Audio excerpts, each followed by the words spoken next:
أعوذ بالله من الشيطان الرجيم بسم الله الرحمن الرحيم والصلاة والسلام على سيدنا محمد أشرف المرسلين وعلى صحبه أجمعين ومن اتبع لسنته إلى يوم الدين أما بعد فأقول لكم يا أيها الإخوة والأخوات Assalamu alaikum, brothers and sisters. I greet you with the greeting of Islam, which is to say, may the peace and blessings of Allah subhanahu wa ta'ala be upon you. After that, inshallah, we invoke Allah subhanahu wa ta'ala to send His blessings and His peace upon His Messenger Muhammad ibn Abdullah ibn Abdul Muttalib al-Hashim al-Quraysh al-Arabi, and upon all of His messengers, and upon the companions of Muhammad, and upon His family, and upon all those who follow the guidance of Muhammad until the Day of Judgment. Amma ba'd, now as to what continues, inshallah, we proceed with our lessons of Al-Mukhtasar al-Akhdari, of the abridgement of Imam al-Akhdari, in terms of morals, in terms of purification, in terms of prayer. We are in the last section of the book, which is the Babun fi Sahwi, the chapter on forgetfulness, where the Imam, he tells you how to rectify your prayer if you forgetfully leave something out of your prayer, or if you forgetfully add something to your prayer. And he had established that the basis of subtraction, unintentional subtraction, forgetful subtraction, is, or naqs or nuqsan, is what you call the qabliyu, the prostration that you do before the Assalamu alaikum. And if it happens to be a fard that you subtracted, then you would have to come back with that fard. It wouldn't just suffice you just to pray, just to prostrate before you say Assalamu alaikum. And likewise, he told you that you wouldn't prostrate for recommended actions, just for sunnahs. And then it doesn't become a requirement to prostrate for sunnahs unless you leave out 3 or more prostrations. And then he told you that the basis for prostrating, if you added something to your prayer, is ba'diyu, if you did it forgetfully. If you added a pillar intentionally, as he said in the last sentence of last week's lesson, when he noticed that whoever repeats the Fatiha openly, then the zahir, then the open position is that it invalidates his prayer. So if you add something intentionally into your prayer that is a fard, then your prayer would be invalidated. Ala kulli hal, the chapter on Sahwi has a lot of little intricate details, but it all flows from these 2 principles, and he's just giving you a detailed explanation of what you would do in different situations. أعوذ بالله من الشيطان الرجيم بسم الله الرحمن الرحيم. So today he says, وَمَنْ تَذَكَّرَ السُّورَةُ بَعْدَ إِنْتِهَائِهِ إِلَى الرُّكُوعِ. He says, whoever recollects the surah that you're supposed to recite after the Fatiha, but he's already gone into his ruku, I mean he's already started the process for going to ruku, he's already said Allahu Akbar and he's going down. فَلَا يَرْجُعُ إِلَيْهَا, then you don't go back to that surah. The reason for this is that the ruku is a fard, it is a requirement of the prayer, whereas the surah after Fatiha is a sunnah. And this is a principle in usul, is that you don't go back to a sunnah once you've already started the fajr. Once you've already started a fard. You understand? So that's the same in this instance, is that you would not go back to reciting the surah of after Fatiha when you've already gone into ruku'. So he's praying fajr, for example, in the first rak'ah, he's already recited al-Fatiha, and he says Allahu Akbar, and goes into ruku'. As he's going into ruku', he realizes, fudge, I haven't recited any surah. He just keeps going into his ruku'. He wouldn't return back up. You understand? If he does that, that would invalidate his salah. He says, وَمَنْ تَذَكَّرَ السِّرَّ أَوْ الْجَهْرَ قَبْلَ الرُّكُوعِ أَعَادَ الْقِرَاءَ. Whoever remembers that he didn't recite a surah that was supposed to be recited silently, or he remembers that he didn't recite a surah that was supposed to be recited openly, meaning he recited it, but he didn't recite it either silently, if it was the time for silent recitation of the surah after Fatiha. When he says surah here, he's talking about the surah after Fatiha. Or he was supposed to recite that surah loudly, meaning openly, to where it can be heard. It doesn't have to be loud, but when I say loudly, jahratan, meaning audibly, that's the word to use. If he forgets to recite it audibly where he was supposed to recite it audibly, but he hasn't gone into ruku' yet and he remembers, then he would just repeat the qira'ah. He would repeat the recitation. It can be of that surah or of another surah, but he would repeat the recitation of a surah after Fatiha with the requisite sir or the requisite jahr. You understand? Either reciting it silently or reciting it audibly. He says, فَإِنْ كَانَ ذَلِكَ فِي السُّورَةِ وَحْدَهَا. He says, he's telling you what to do. He says he returns the recitation. He says, فَإِنْ كَانَ فَإِنْ كَانَ ذَلِكَ فِي السُّورَةِ. If that omission or that addition, it happens to be in only the surah after Fatiha, meaning he did the Fatiha correctly as far as openly or inaudibly or inaudibly. He says أعادها, then he would do what we just mentioned here, meaning he would return the recitation in the proper manner. ولا سجود عليه, and then there would be no issue on him. You understand? There would be no prostration for him. He would not have to prostrate either before or after the salah. He says, وَإِنْ كَانَ فِي الْفَاتِحَةِ, but if that happens to be in the Fatiha, and this is all before he prostrates into, before he bows into ruku', he realizes the omission or the addition with respects to the audition or the audibility of the recitation. He says, أعادها, he would repeat the Fatiha in the proper manner. وَسَجَدَ بَعْدَ السَّلَامِ, and then he would prostrate after the Salaamu Alaikum. He says, وَإِنْ فَاتَ بِالرُّكُوعِ. He says, وَإِنْ فَاتَ بِالرُّكُوعِ. But if that opportunity is lost to repeat what he missed out on, بِالرُّكُوعِ, because of the fact that he went into ruku', he says, سَجَدَ لِتَرْكِ الْجَحْرِ قَبْلَ السَّلَامِ. If he left off that he was supposed to recite, he was supposed to recite in a place where he was supposed to recite secretly, he would prostrate before the Salaamu Alaikum. He would say سَجَدَ قَبْلَ السَّلَامِ. سَجَدَ لِتَرْكِ الْجَحْلِ قَبْلَ السَّلَامِ.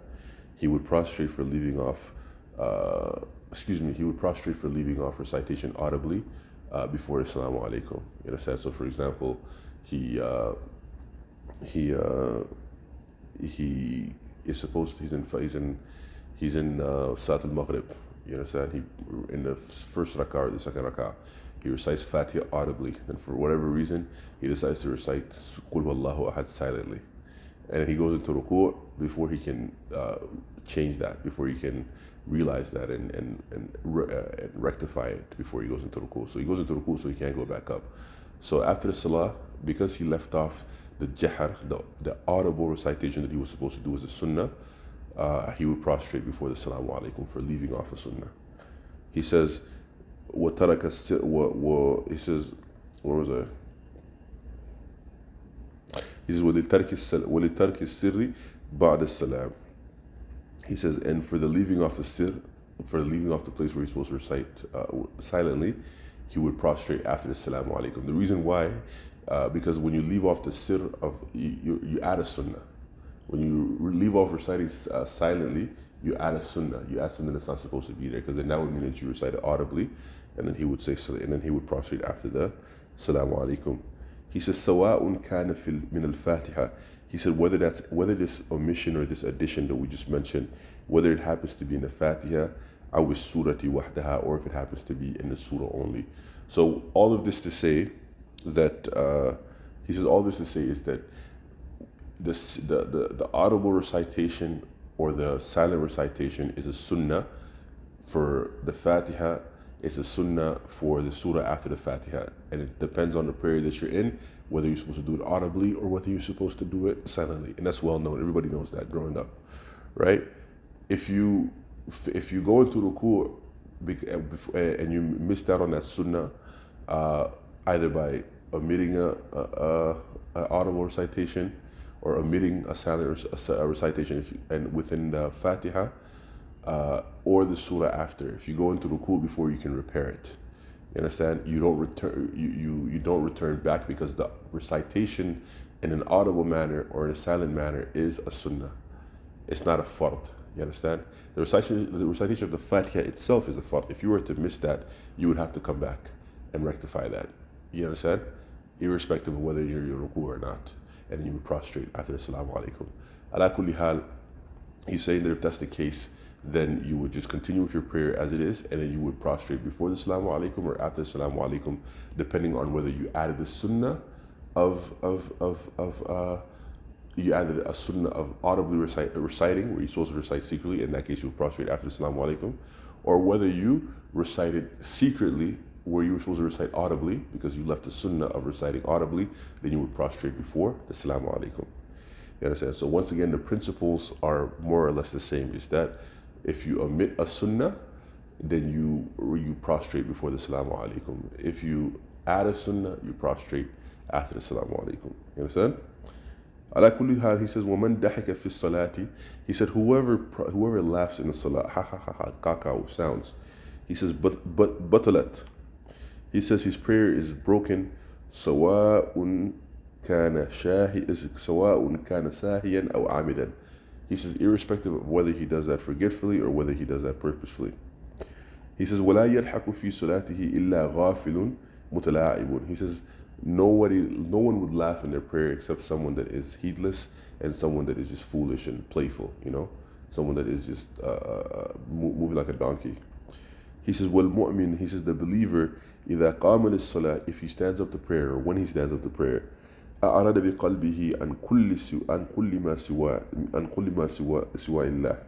He says, عَنْ كُلِّ مَا سِوَى اللَّهِ. He says, when the mu'min stands up for prayer, أَعْرَضَ بِقَلْبِهِ, he removes from his heart, he ejects from his heart, عَنْ كُلِّ, or he ejects with his heart, he removes from his heart or through from his heart, عن كل, or he detaches his heart, عن كل ما سوى الله سبحانه, from everything that is except Allah subhanahu wa ta'ala. That's the purpose of the prayer. So if somebody has his complete attention towards Allah, unless you have a sickness like some type of Tourette's, then you know you're not going to be laughing in your prayer. Because if you're laughing forgetfully because of something that it just came up to you as a joke, you know, and you just then it just means that you were heedless in your prayer, you know. And if you are laughing because you intentionally decided to laugh, then that's even worse, right? Because then you're intentionally breaking the rules of the salah. He says, وَتَرَكَ الدُّنْيَا وَمَا فِيهَا. He says, when the moment he gets up to pray, he leaves off the dunya and everything that's in it. حَتَّى يُحْدِرُ بِقَلْبِهِ, until he makes present, or he makes himself present بِقَلْبِهِ, or he makes his heart present, or he makes Allah, astaghfirullah, he makes Jalal Allah subhanahu wa ta'ala wa azamatuhu, he makes the majesty of Allah subhanahu wa ta'ala and the greatness of Allah subhanahu wa ta'ala present biqalbihi, by virtue of his heart and the attention that his heart is giving. He says, وَيَرْتَعِدُ قَلْبُهُ, and then his heart is in a state of awe. وَتَرْحَبُ نَفْسُهُ, and his soul becomes regulated and fixated. من حيبة الله جل جلاله, from the awesomeness of Allah subhanahu wa ta'ala. Majestic is he in his majesty. He says, فَهَذِهِ صلاة المتقين. He says, that is the prayer of the people that have taqwa. So how can they be people that laugh in their prayer? You understand? He says, وَلَا شَيْئًا عَلَيْهِ فِي التَّبَسُّمِ. He said, there's no prostration for someone that smiles. Smiling doesn't break your prayer. There's no prostration required for it. You understand? Now, he says, وَبُكَاءُ الْخَاشِئِ فِي الصَّلَاةِ مُغْتَفَرٌ. He says, the crying of someone that is extremely conscious of Allah subhanahu wa ta'ala is forgiven during the prayer. Meaning that if you cry during salah out of just awe for Allah subhanahu wa ta'ala, then that's forgiven. But if you're crying is because you just remembered a bill that came over you, and you start crying in your salah, then batlat, your salah is invalid. You understand? He said, وَمَنْ أَنْصَتَ لِمُتَحَدِّثٍ قَلِيلًا فَلَا شَيْئًا عَلَيْهِ. He said, whoever pays attention for a small bit of time to someone that's speaking, either to him or to another person, قَلِيلًا, just for a short period of time, فَلَا شَيْئًا عَلَيْهِ, then there's nothing owed to him. If he extends it, then it's extremely disliked. If he gets to the point where it ruins the mahiyya of the salah, the nature of the salah, his salah would be broken. You understand? Ala kulli hal, inshallah, we'll end it here. Jazakumullah khair. This is a section that you might want to listen to it twice or 3 times, or just look over the text, just because of the fact that it is qabli and ba'di is something that it bothers people even 30 years after the fact that they've learned it, you know. And some of the madahib, if I'm not mistaken, they only do qabli, and the others of the madahib, they only do ba'di. You understand? Ala kulli hal, inshallah, jazakumullah khair ya ikhwan. We ask Allah subhanahu wa ta'ala to accept this from us, to make it a source of khayr for us and to put barakah in all of our affairs. وما ذلك الله بعزيز إن ذلك الله يسير سبحان ربك رب العزة عما يصفون وسلام على المرسلين والحمد لله رب العالمين اللهم صل على محمد. السلام عليكم.